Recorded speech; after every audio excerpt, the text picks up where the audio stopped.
Listo. Ya. Y voy a darle la bienvenida a otras personas que nos aparecen en la pantalla.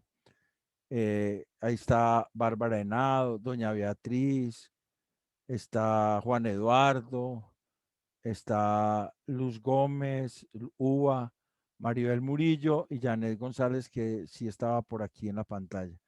Listo, vamos a comenzar entonces orando y vamos a seguir con estas doctrinas de la gracia. Padre bueno, te damos muchas gracias en esta noche, Señor. Nos presentamos delante de ti con alegría de corazón, con deseos de conocerte, con una fe que tú has puesto en nuestros corazones que nos invita a seguir adelante. Gracias por el Espíritu Santo que nos fortalece, que nos guía, que va abriéndonos el camino, que va mostrándonos, que va dándonos fuerzas y ánimo cuando decaemos. Señor, te pedimos que nos ayudes hoy, que nos dirijas y que podamos seguir adelante con estas doctrinas de la gracia. Abre nuestro entendimiento, Señor, y enséñanos a depender siempre de ti. En el nombre de nuestro Señor Jesucristo. Amén. Listo. Hoy vamos a mirar una doctrina que se llama, el nombre en sí suena un poquito, ya entró Cristina también, el nombre en sí suena un poquito extraño porque el nombre causa controversia. La doctrina es la elección incondicional. La elección incondicional lo que quiere decir es que Dios escogió al hombre sin que hubiera una condición previa en el hombre para ser escogido. Los arminianos dicen que sí tiene que haber una condición en el hombre, que Dios conoce de antemano el corazón de cada hombre y que él sabía quién iba a responder. Había algo en el corazón de algunos que iba a responder al llamado y otros no.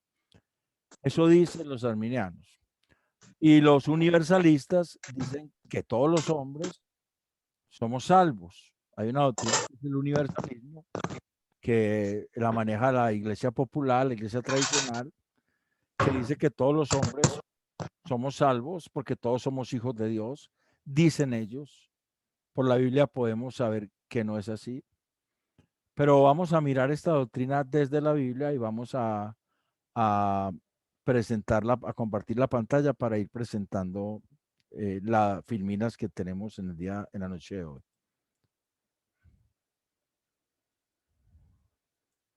Espérate un momentico, yo le pregunto a Cristina una cosa. Cristina, ¿me estás oyendo? Cristina, Sí, yo te estoy escuchando. ¿Qué no me necesitas? dejas compartir pantalla, por favor. No, usted es anfitrión, usted puede. No, Pero no me deja. El no, anfitrión inhabilitó la función de compartir las pantallas de los participantes. qué susto. No me deja compartir pantalla. Voy tratando y no me deja. Para que me habilites ese compartir pantalla. Sigue que no me deja. Bueno, mientras Cristina nos ayuda con eso, quisiera, ahora sí, vamos a ver si ya. No, no deja Cristina, por favor. Quisiera Ya voy, ya voy. que fuéramos mirando, voy a hacerles una pregunta, a mí me gusta hacer preguntas. Eh, cuando No hablamos de sé. elección, Un momentico. Un ¿qué momentico. piensa? Voy a conectarme de otro dispositivo. Hágale pues. ¿Quién piensan ustedes que escoge a quién? ¿El hombre escoge a Dios o Dios escoge al hombre? ¿O cómo es el asunto? A ver. Yo pienso que Dios escoge al hombre por mi convicción, Bueno, porque nosotros pues siempre vamos a ser carnales y siempre vamos a tirar pues por lo que la carne nos pide, por lo que nos pide, lo que el mundo nos ofrece. En cambio, Dios nos escoge a nosotros pues desde un principio, según lo que yo he entendido, lo que dice la palabra, pues ya desde que estamos en el vientre de nuestra madre, ya el Señor sabe lo que vamos a hacer cada uno. Ese es mi Esa es una posición que él ya sabe lo que vamos a hacer cada uno, o sea, o nos escoge porque él ya sabe, ¿cierto? Eso es algo que bíblicamente es difícil de demostrar. Pero vamos a tratar de compartir la pantalla si Cristina nos habilita. Estamos de acuerdo Sí, en que espera un Dios momentico. escoge, en que Dios escoge al hombre, porque es que los arminianos dicen que el hombre tiene la capacidad de elegir a Dios, de elegir la salvación por sí mismo, que hay en el hombre todavía una capacidad de elegir la salvación, lo que ellos llaman libre albedrío, la capacidad de elegir las cosas de Dios por sí mismo, siendo un hombre muerto en delitos y pecados, que todavía tiene la capacidad. Pero la Biblia no nos dice eso. La Biblia nos dice es que Dios es quien nos escoge. Ahora, ¿por qué nos escoge? Es otro asunto. Pero primero estamos mirando quién escoge. Yo digo también que Dios nos escoge. Nos escogió. No que nos escoge ahora, sino que nos escogió. El asunto es que nosotros no sabemos quiénes son los escogidos. Ese es el asunto acá. Nosotros no sabemos quiénes son los escogidos. Entonces,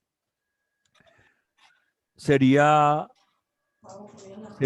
muy iluso decir que porque Dios nos escoge, entonces no tendríamos que evangelizar. Porque hay una rama del hipercalvinismo que dice que no hay necesidad de evangelizar porque Dios ya sabe quiénes son los salvos. Pero eso sería ir en contra del mandato del Señor y del privilegio que es para la iglesia ser medio para llevar salvación al mundo, porque es un privilegio que Dios nos haya dado esa función a nosotros, sin nosotros merecerla, sino por gracia, Él nos llama también a evangelizar. Perdón, Cuéntame. Iván, Sí. no sé cómo hacer, es que usted es el anfitrión. Sí, pero no me deja, Cris. Bárbara, ¿usted nos puede ayudar, por favor? No me deja compartir pantalla. Es muy raro. Me dice que el anfitrión inhabilitó la función, o sea, la función está inhabilitada en algún lado. Yo no la inhabilité. Compartir pantalla. A mí también me dice que el anfitrión inhabilitó la función. No, Cris, usted aquí aparece como anfitrión. ¿Sí? Ay, Dios mío.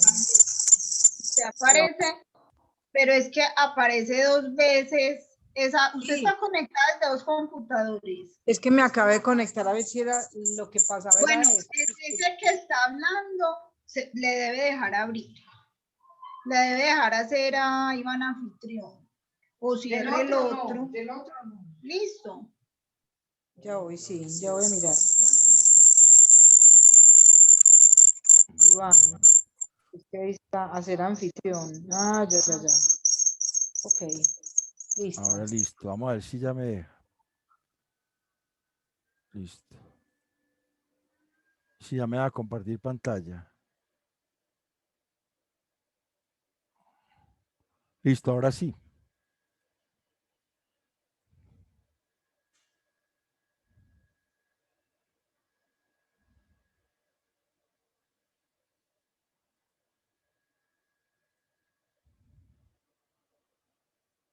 Listo.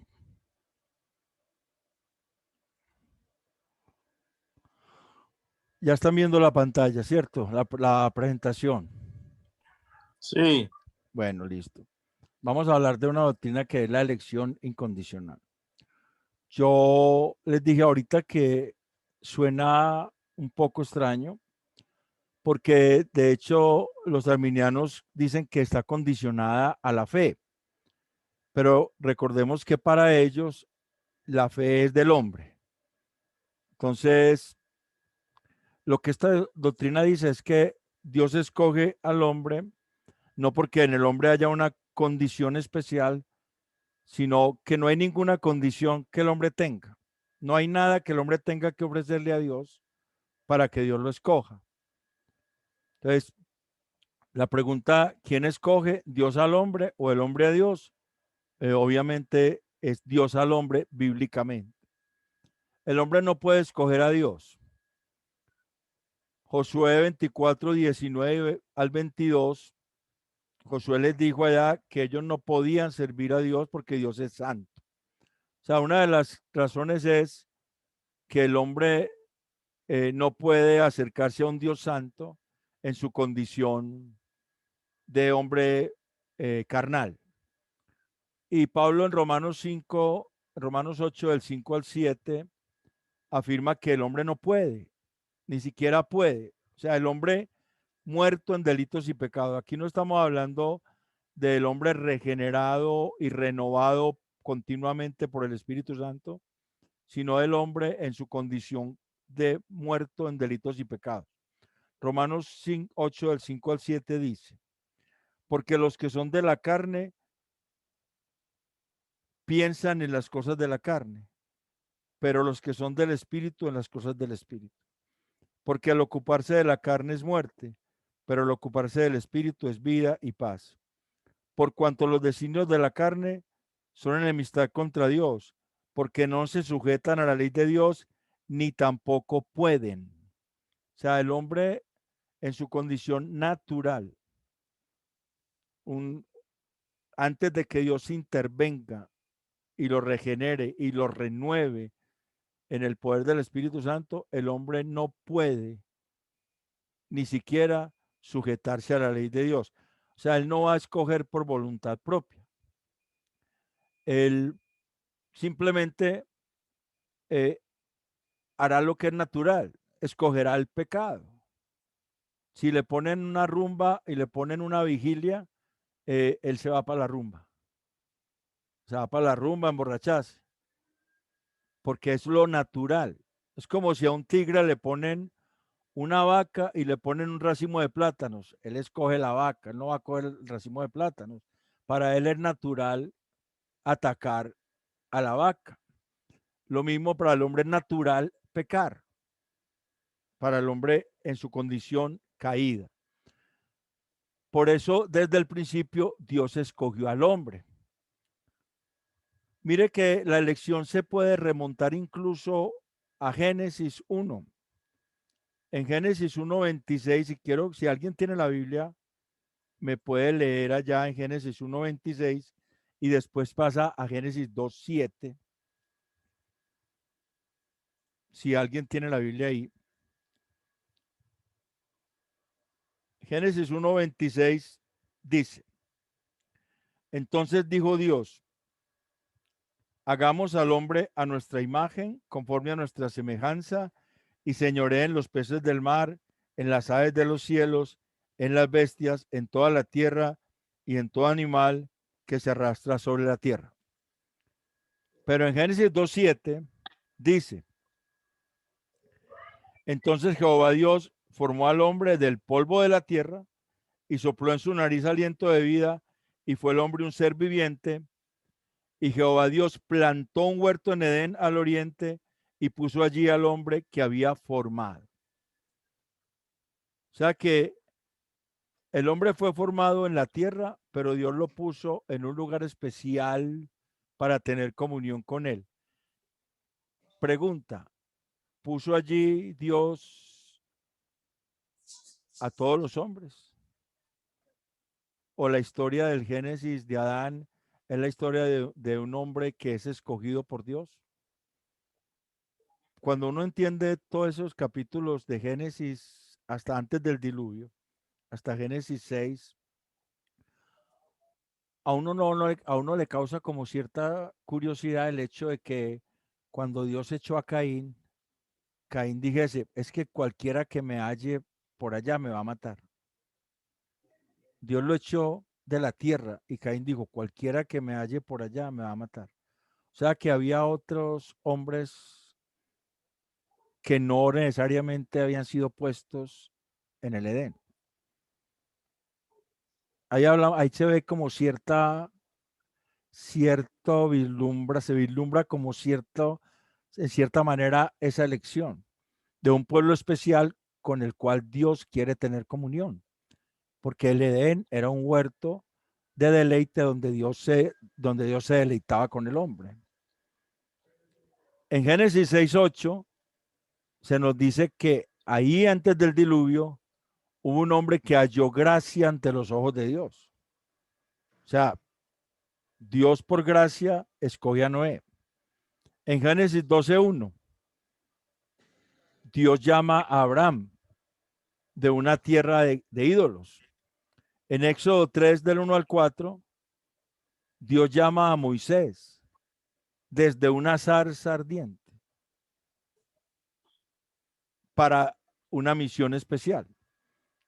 Entonces, todo esto nos muestra que Dios siempre tiene la iniciativa. No es el hombre el que toma la iniciativa de ir a Dios. Es Dios el que toma la iniciativa de venir al hombre. De hecho, la salvación es eso. La salvación es la obra de Dios que él mismo por iniciativa y voluntad propia se hace hombre para venir a salvar al hombre.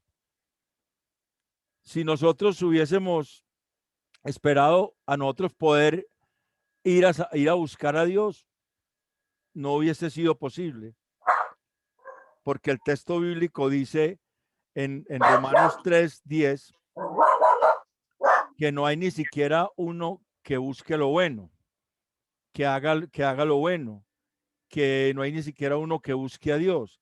Y él retoma lo que dice el Salmo 51 y el Salmo 14. O sea, no hay ni siquiera uno. El hombre no podía por sí mismo buscar a Dios, pero Dios vino a buscar al hombre. Y eso lo muestra desde el principio. Lo mismo pasa con el Señor Jesucristo.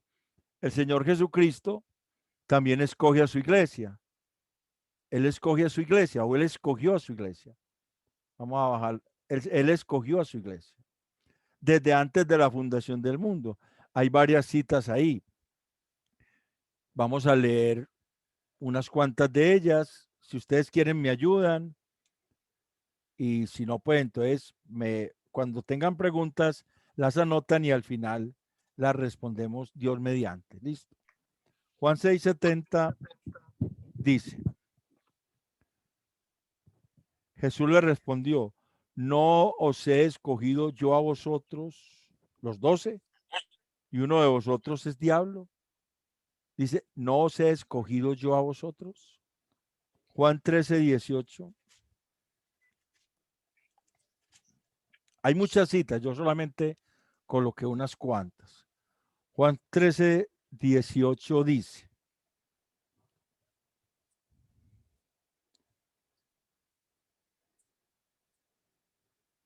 no hablo de todos vosotros, yo sé a quienes he elegido, mas para que se cumpla la escritura, el que come pan conmigo levantó contra mí su calcañar. Y dice, yo sé a quienes he elegido. 15:16 del Evangelio de Juan.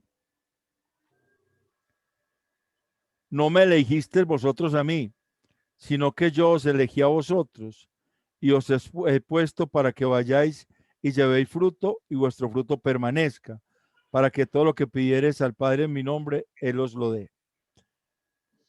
No me elegisteis vosotros a mí, sino que yo os elegí a vosotros. Romanos 11:5-7.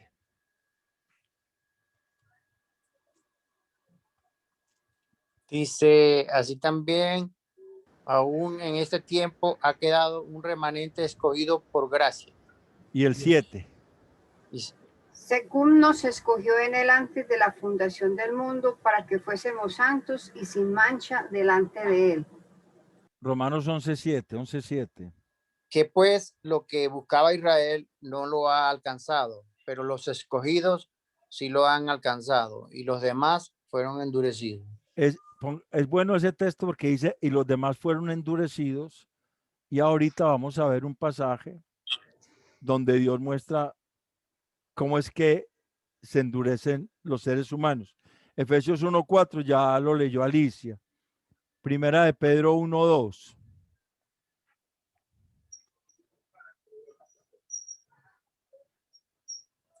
Elegidos según la presencia de Dios Padre en santificación del Espíritu, para Según, obedecer y ser rociados con la sangre de Jesucristo, gracia y paz os sea multiplicada. elegidos según la presciencia, o sea, el previo conocimiento. Y ahí es donde surge la idea de que Dios tenía un previo conocimiento de quiénes eran los escogidos, o sea, de que los escogidos había algo especial. Pero esa presciencia es que Dios de antemano conoce quiénes son los escogidos. Porque es lo que Pablo también dice en Romanos 8, versículos 29, cuando dice, y a los que antes conoció, a estos también a estos llamó, y a los que llamó a estos también predestinó para que fuesen hechos conforme a la imagen de su Hijo. O sea que Dios desde antes conoce quiénes son los escogidos, pero eso no quiere decir que sean los escogidos tengan algo especial, sino que Dios conoce quiénes son.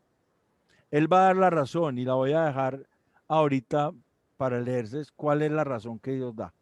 Y Apocalipsis 17:14, la parte C, dice que los que están con Cristo, los que están con Él, son llamados, escogidos y fieles. O sea, la iglesia es llamada, es escogida y es fiel.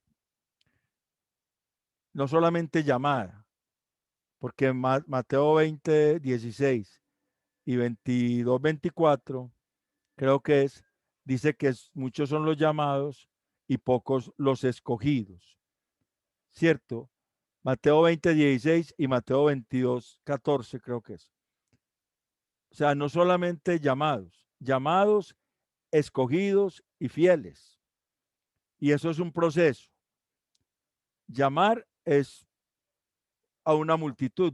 El Señor llamó multitudes, pero esas multitudes, poquitos fueron a seguirle. Y de esos que fueron a seguirle, muchos se devolvieron cuando ya vieron que Él no les iba a seguir sus caprichos. Y solamente los escogidos permanecieron fieles al Señor. Y eso es lo que nosotros tenemos que entender. Hay un pueblo escogido, un remanente, una manada pequeña escogida simplemente por gracia. Esa es la iglesia. Esa es la iglesia de todos los tiempos. Toda la iglesia de todos los tiempos, todo el creyente en todos los tiempos ha sido escogido por gracia. Simplemente porque Dios nos escogió en Cristo desde antes de la fundación del mundo, como dice Efesios 1:4. Ahorita retomaremos allá en Efesios porque allá está la razón básica de por qué Dios nos escoge.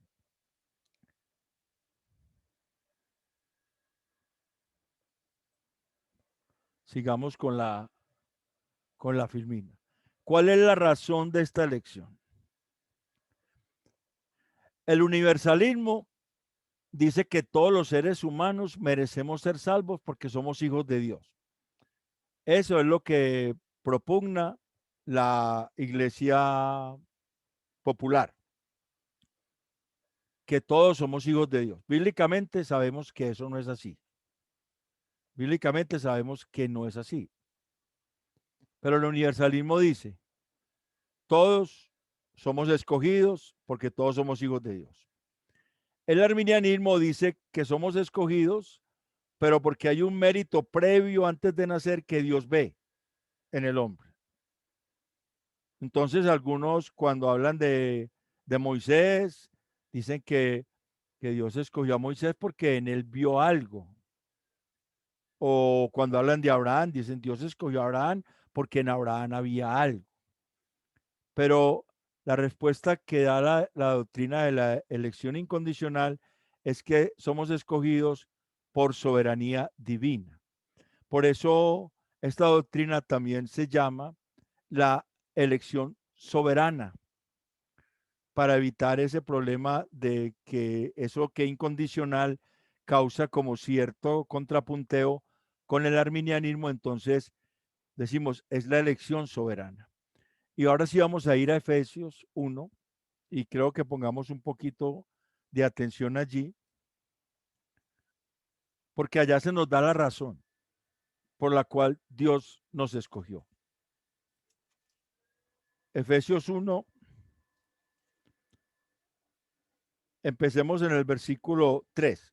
Bendito sea el Dios y Padre de nuestro Señor Jesucristo, que nos bendijo con toda bendición espiritual en los lugares celestiales en Cristo, según nos escogió en él antes de la fundación del mundo, para que fuésemos santos y sin mancha delante de él, en amor, habiéndonos predestinados para ser adoptados hijos suyos por medio de Jesucristo, según el puro afecto de su voluntad.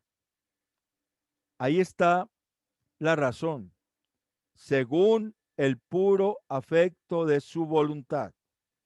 Y ese puro afecto, esa palabra en el griego es la palabra eudoquía, que es una palabra compuesta de eu, que es bueno o bien, y doqueo, que es parecer o pensar.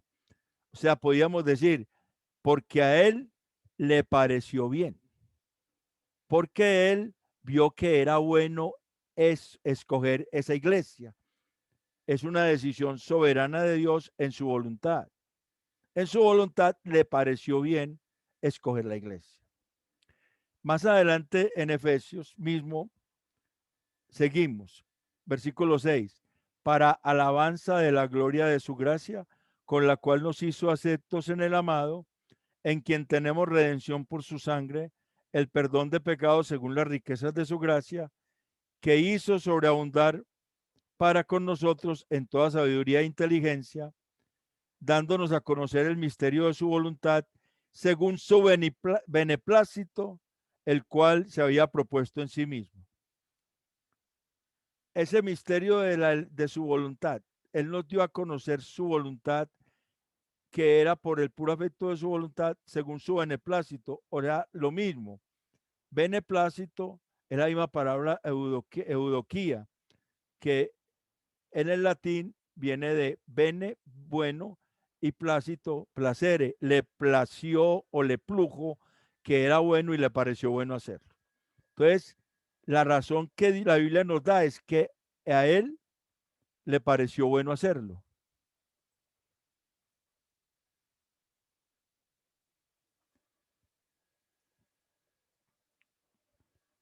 Estamos acá todavía, ¿cierto? La razón que nos da la escritura es que a Dios le pareció bueno en su voluntad escoger a la iglesia. O sea que no hubo nada en la iglesia, en ninguno de los hombres de toda la historia de la iglesia, de toda la historia de Israel, en que no hubo nada bueno en ellos, sino que Dios escogió un pueblo para sí. Porque Él quiso, porque fue su voluntad. ¿Para qué nos escogió? Es claro en Efesios que para ser santos y sin manchas delante de Él. Y lo mismo dice Primera de Pedro 1:2. Escogidos en santificación del Espíritu, según la presencia de Dios en santificación del Espíritu, para obedecer y ser rociados con la sangre de Jesucristo. O sea, para obedecer y ser consagrados para Jesucristo. Entonces, la elección tiene un propósito. La elección de la iglesia tiene un propósito, y es que la iglesia sea obediente y sea consagrada para Dios. Pero ese propósito lo va a alcanzar Dios en la iglesia por el Espíritu Santo, quien va a convencer a la iglesia para seguir adelante. Y por eso es que Pablo en Filipenses 1:6 dice que está convencido de que el que empezó la buena obra en nosotros la perfeccionará hasta el día de Jesucristo. Hasta ahí vamos bien.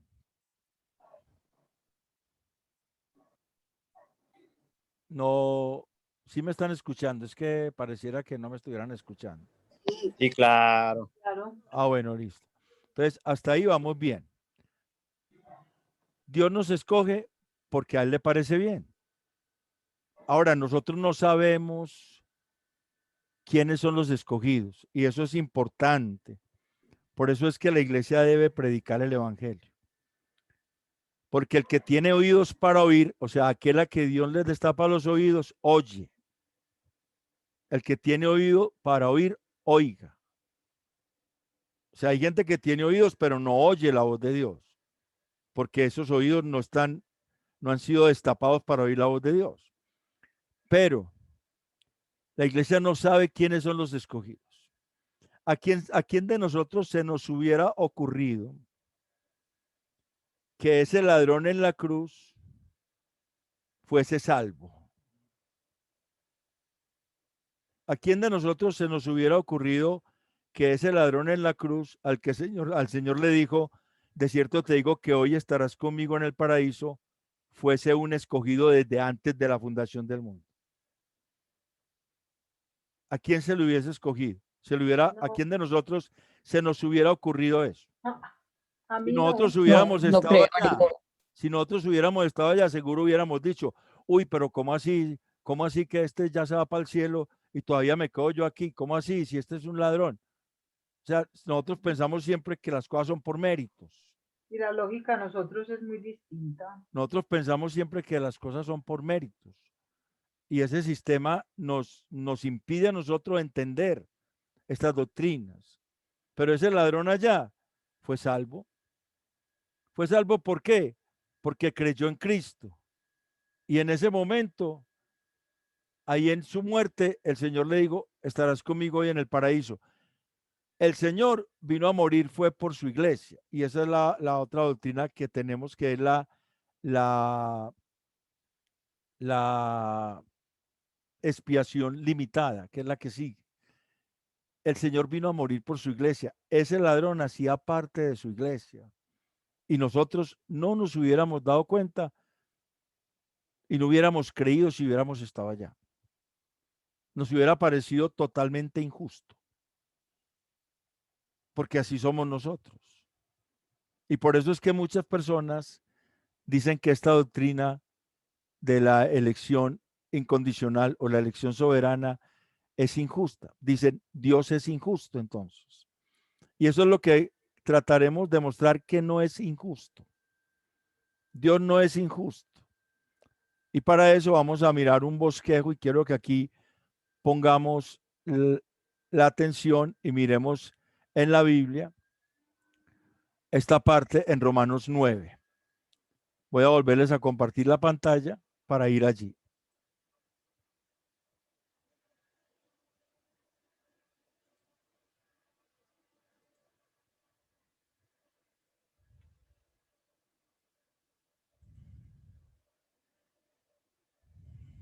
Ok.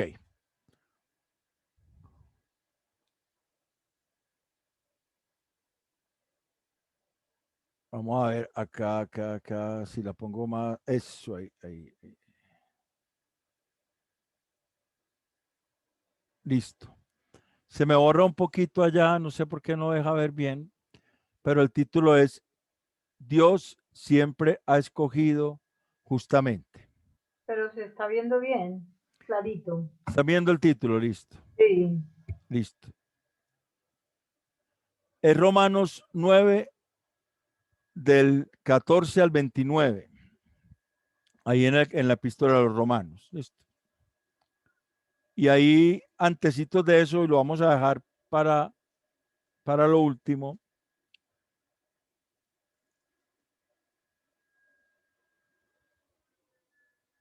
Para lo último está los mellizos que nacen y Dios escoge a uno y no escoge al otro. Entonces, Dios siempre ha escogido soberanamente. Eso no implica que Dios ha actuado injustamente, versículos del 14 al 18. Pues Él ha actuado en su voluntad. Él ha tenido compasión activa de quien Él ha querido. O sea, tendré misericordia de quien tenga misericordia. Y Él ha ejecutado esa compasión con el quien Él ha querido. Entonces, esa compasión no está sujeta al hombre, o sea, no depende del hombre, quien la busca de forma ansiosa y acelerada, ni quien la desee de forma subjetiva. sino que está sujeta a Dios. Es una virtud propia de Dios. Él ha actuado así desde la antigüedad. Y tenemos el ejemplo de Faraón, a quien Dios mismo puso en alto, con el fin de mostrar su poder determinantemente en Faraón y para que su carácter fuese conocido en toda la tierra. Si Dios no deja que Faraón siga en su endurecimiento, entonces Dios no puede hacer todos los milagros y portentos que hizo a consecuencia de que Faraón persiguió otra vez al pueblo. Las plagas de Egipto y lo que pasó en el Mar Rojo, que fue algo que extendió la fama de Dios, del Dios de Israel, entre todos esos pueblos. Esto lo que implica es que Dios ejerce activamente su compasión sobre quien Él subjetivamente determine.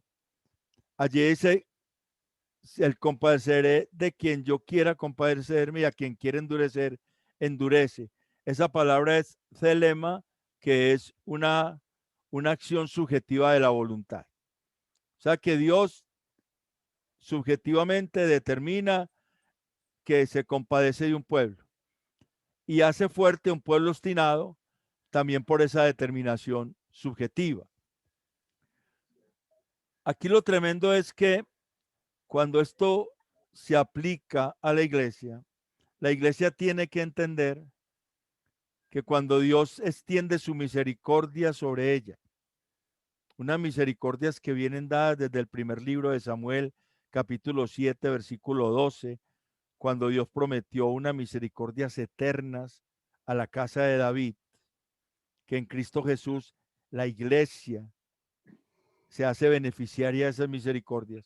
Cuando esas misericordias vienen a la vida de la iglesia para darle a la iglesia la capacidad de seguir adelante y de creer y seguir adelante, la iglesia en ese momento hace parte del mundo también.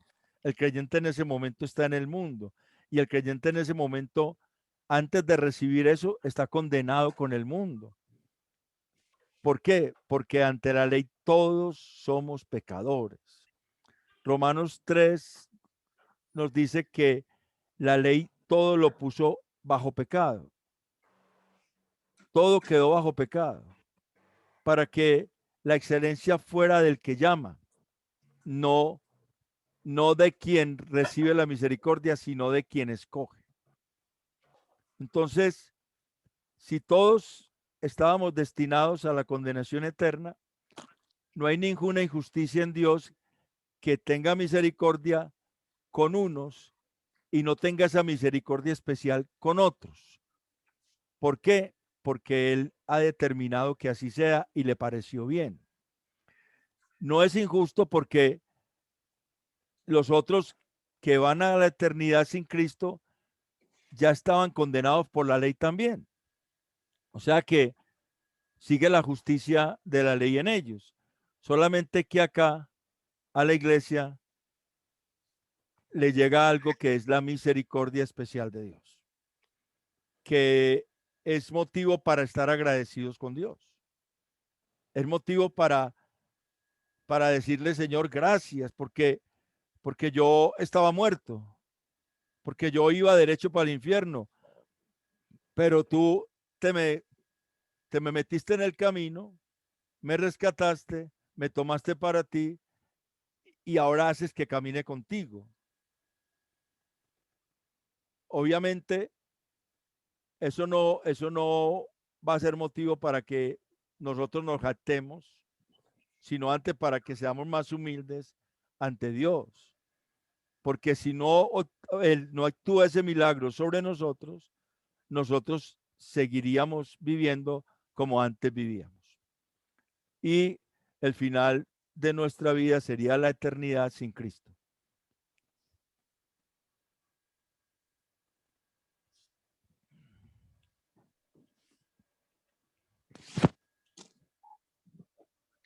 Ahora, esto también, un momentico, yo me saco de acá un momentico. Sí, he dejado de compartir pantalla, no sé por qué. Voy a compartirla, pero acá. Vamos acá. Tampoco implica que Dios condene sin razón. Sí, quería mirar el título porque no me dejaba ver el título acá y tengo el bosquejo en este momento en otro lado, entonces. Nosotros sí lo veíamos. Sí, no implica esto no implica que Dios condene sin razón.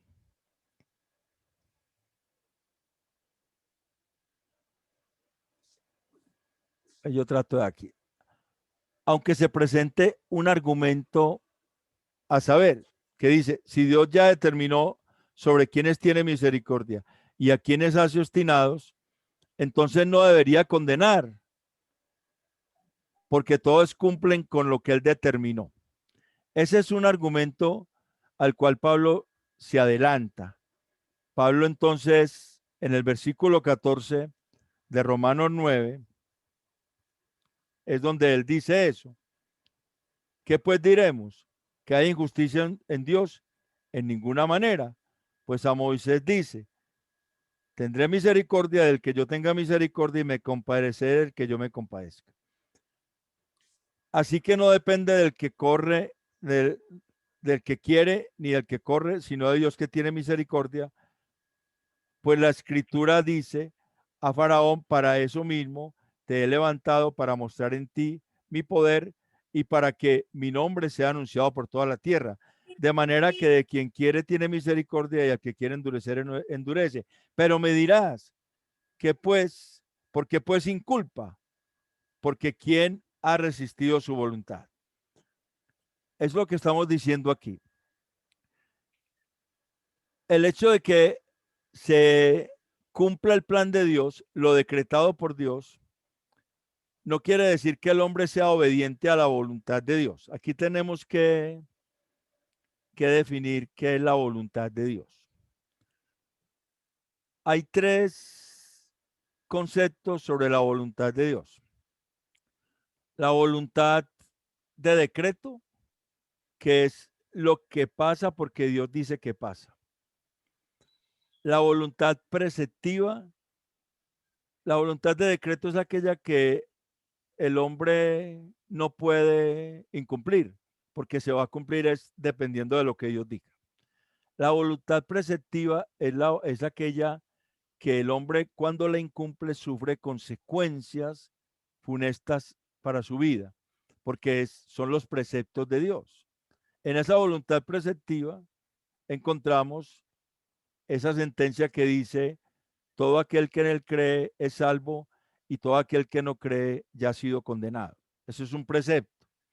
Y está la voluntad de Dios en la cual es como posicional, con la que Dios dice que todos los hombres, Él quiere que todos los hombres sean salvos. Es un deseo de Dios, pero que no se sujeta a su justicia. Esa voluntad es una voluntad que es el deseo de Dios, pero que no se va a dar porque Dios no va a pasar por encima su voluntad preceptiva. Entonces, esa voluntad de precepto es la que cuenta realmente. Si Dios no pone la fe, la persona no podrá creer en Cristo. Esa es la voluntad de precepto. Y la voluntad de precepto, todos la hemos resistido, todos. Todos los seres humanos hemos resistido la voluntad de Dios. No hay ninguno que no la hubiésemos resistido.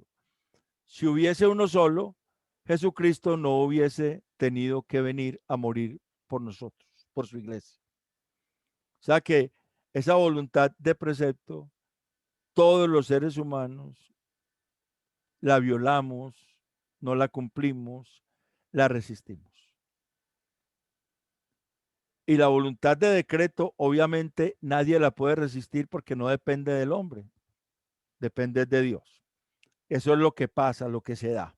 Entonces el argumento es falaz por ese asunto, porque el que está argumentando está diciendo, bueno, es que Si hacemos lo que él ya dijo, entonces ¿por qué inculpa si estamos cumpliendo su voluntad? No estamos cumpliendo su voluntad de precepto. Su voluntad de precepto ha sido violentada por todos los hombres. Fue violentada en el huerto de Edén cuando Adán mismo no la cumplió.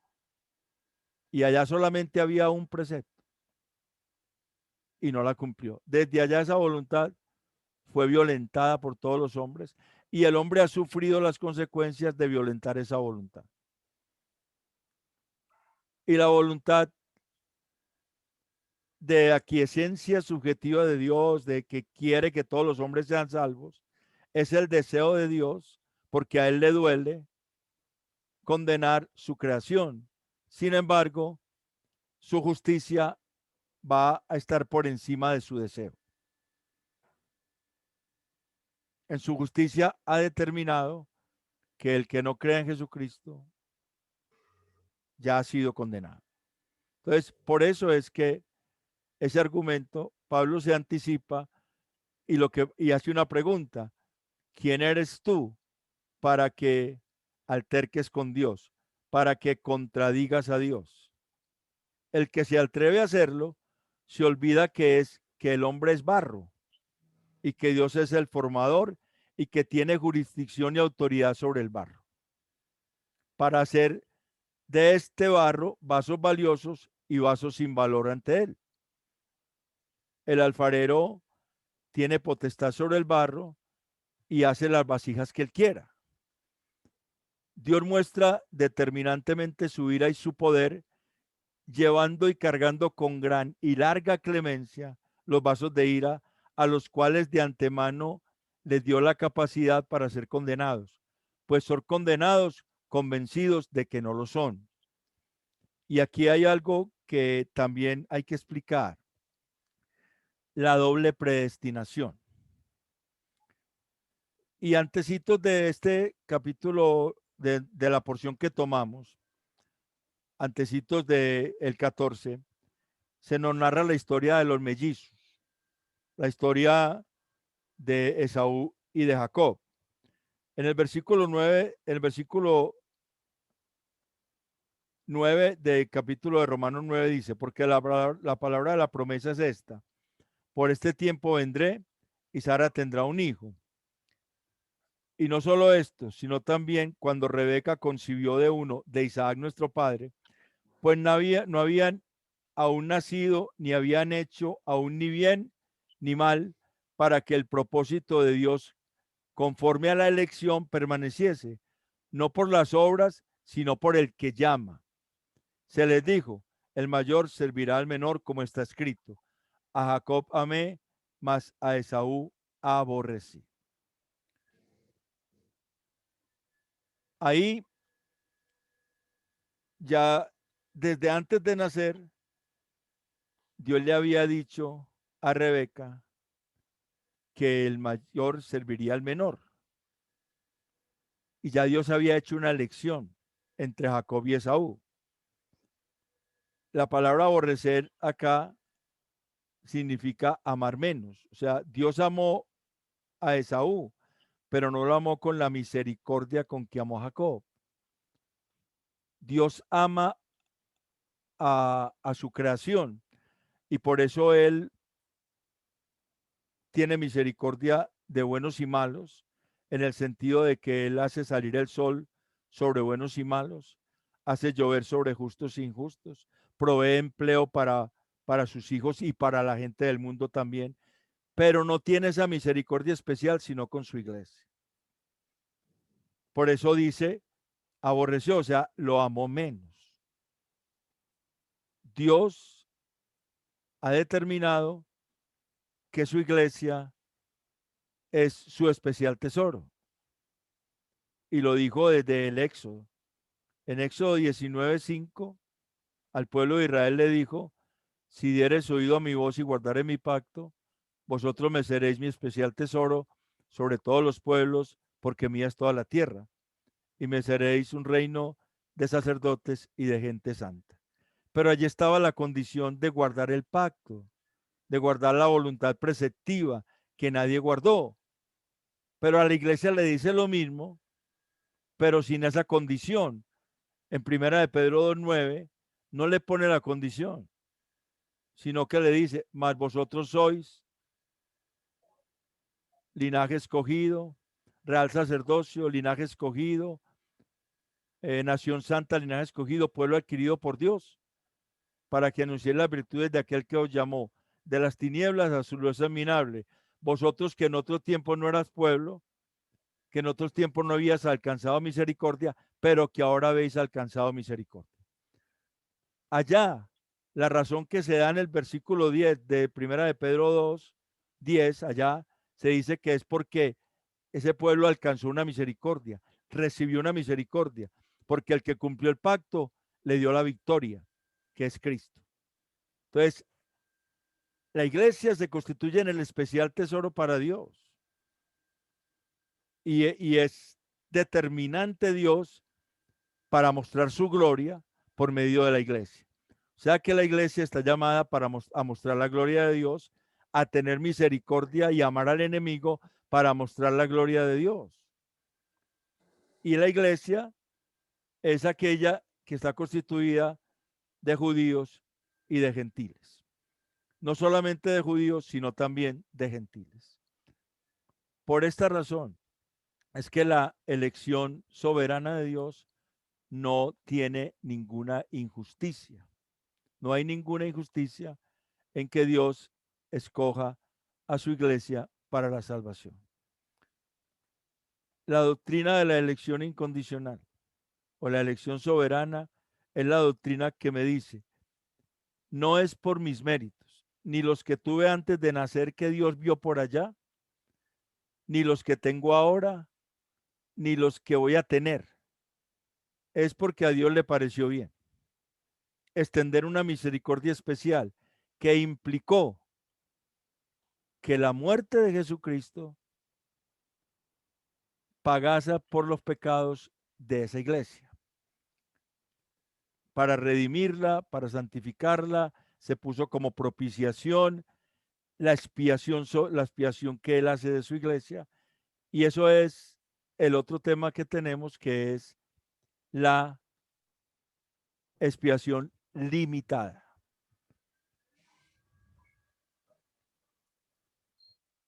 Ahora sí, las preguntas. La expiación limitada es el tema para dentro de 15 días. Y quiere decir que la expiación se limita a su iglesia, que Jesús no murió por todos, sino por su iglesia.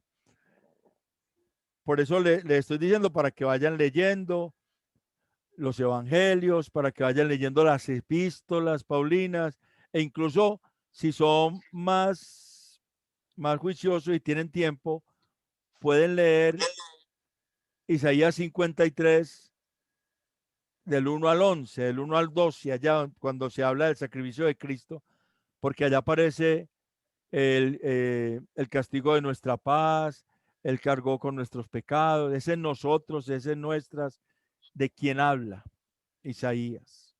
Si habla de todo Israel o si habla de un remanente de Israel.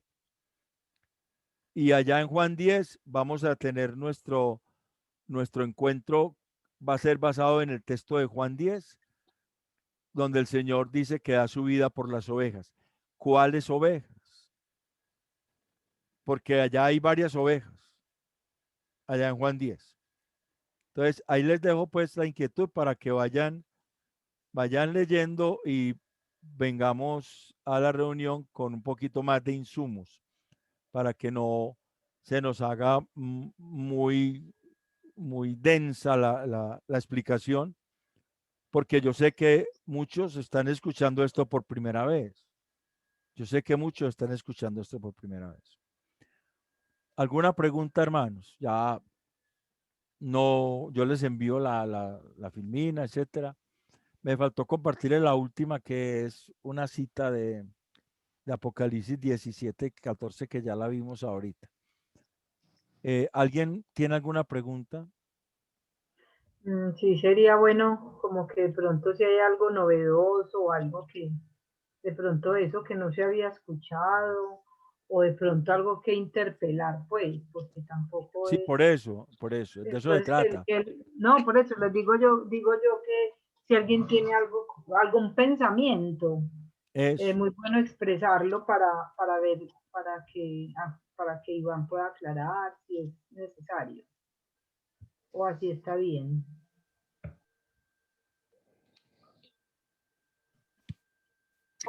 Está bien, gracias. Subjetiva, que hablaste como en la primera parte. La voluntad subjetiva, listo. Muchas gracias, Alicia, esposa. Listo.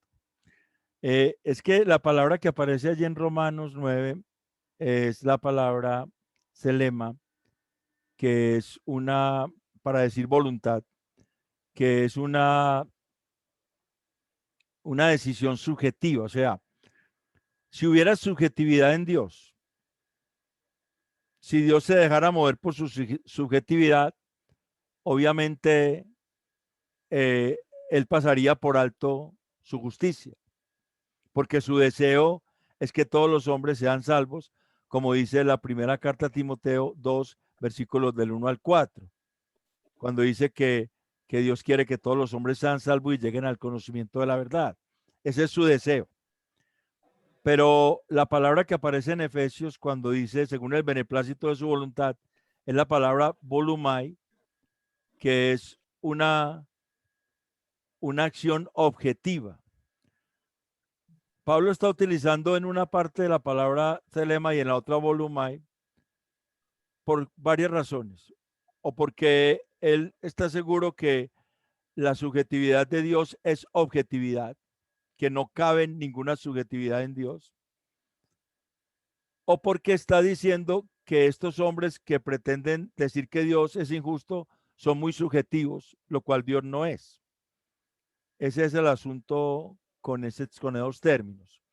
Pero cuando uno ve toda la doctrina de la elección, uno se da cuenta que es una elección, aunque parece subjetiva porque a Dios le parece bien, pero está regida por su justicia, por lo cual es objetiva también.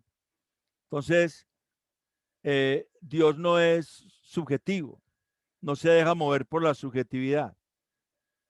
Dios actúa objetivamente de acuerdo a su palabra, porque acuérdese que uno de sus atributos es la fidelidad. Y significa que Él es fiel a su palabra, que Él es fiel a sus preceptos, que Él es fiel a sus propósitos, que Él es fiel a su voluntad. Entonces, en esa fidelidad, Él no puede saltar por encima de su justicia, sino Él quedaría como abominable a sí mismo. Él se vería abominable a sí mismo si así fuera. Según Proverbios 17:15. O sea, si Dios salvase a todos los hombres, porque Él quiere salvar a todos los hombres, sin esa voluntad preceptiva de que el que no creyera en Jesucristo no es salvo, que eso es un precepto, entonces Dios estaría dando por inocente al culpable o estaría dando por culpable al inocente. Estaría dando en este caso por inocente al culpable, o sea, a quien va en contra de la voluntad preceptiva, porque pasaría por encima de ella por su subjetividad y su deseo de que todos fueran salvos. Y eso lo haría él verse abominable a sí mismo, o sea, a él le daría ganas de vomitar por él mismo de lo que había hecho, según Proverbios 17:15. Allí leemos: el que justifica al impío y el que condena al justo, ambos son igualmente abominables a Jehová. El que justifica al impío o el que condena al justo, ambos son igualmente abominables a Jehová. Somos justificados por la fe en Jesucristo. Eso nos declara justos. Entonces, eso nos lleva a la eternidad con Cristo. Si no fuese necesaria esa condición, el impío sería justificado y Dios se haría abominable a sí mismo. Por eso él no puede pasar por encima de su justicia jamás. Y nos enseña a nosotros a no actuar conforme a nuestros deseos subjetivos, sino conforme a la justicia de Dios mostrada en la Escritura.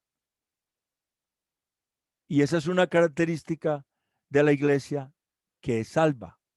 Realmente eso es una redundancia, porque solo la iglesia es salva.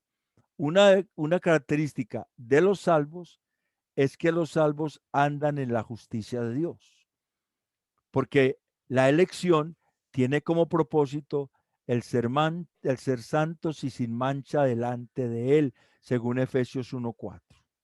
Ese es el propósito de la elección. Muy difícil, muy difícil. Para el hombre es imposible, Cristina. Para Dios es posible. Por eso es que nosotros no podemos ir a Dios como Israel iba a Dios. Y Pablo lo dice, que Israel no alcanzó la justicia porque iba tras ella como tras una ley.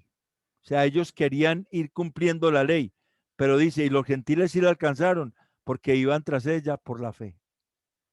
O sea, la gracia de Dios es diferente a las obras humanas.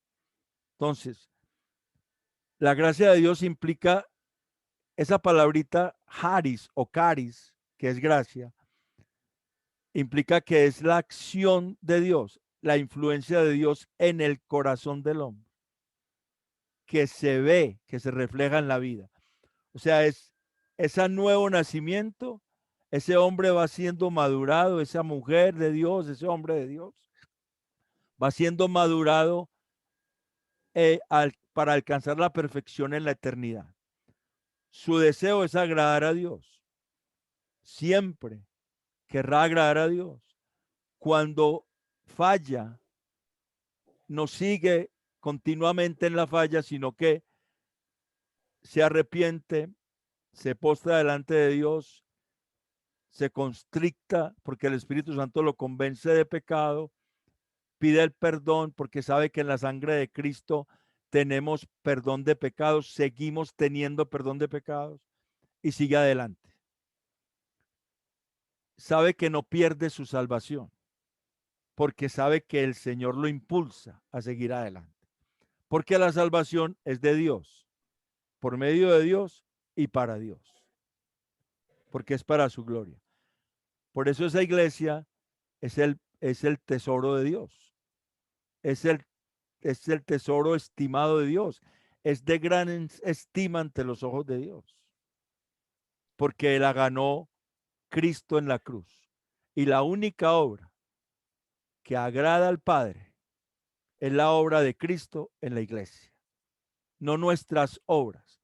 Por eso debemos dejar de estar haciendo nuestras obras para agradar a Dios y rendirnos a la obra del Espíritu Santo en nosotros, porque es la única que agrada a Dios. Y eso lo dice Hebreos 4. Hebreos 4:11 dice que el que ha entrado en su reposo ha reposado de sus obras, así como Dios de las suyas.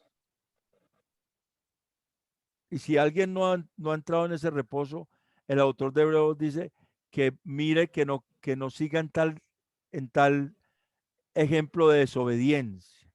No entrar en el reposo de Dios, no reposar en la obra de Cristo es desobediencia. Porque es que la fe implica confianza plena.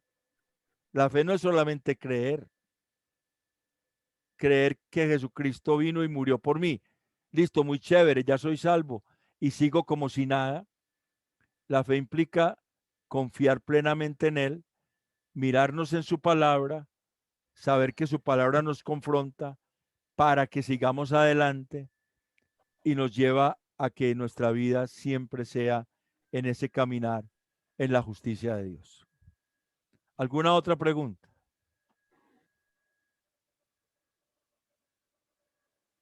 No, ¿Alguna otra pregunta? Entonces, yo no sé si alguien más tenga preguntas. bueno, de todas maneras, ya creo que estamos terminando el tiempo. Ya nos pasamos un poquito, nos pasamos 25 minutos. Fue que empezamos también un poquito tarde. Pero bueno, Entonces, yo les envío el material y nuestra próxima doctrina es la expiación limitada. Ese material, pastor, ¿llega por dónde? Por WhatsApp, yo lo pongo al grupo. Pero yo no recibí nada la vez pasada. Póngame su nombre, su número de teléfono por ahí, hermano, y el nombre en el chat. Yo lo agrego ya.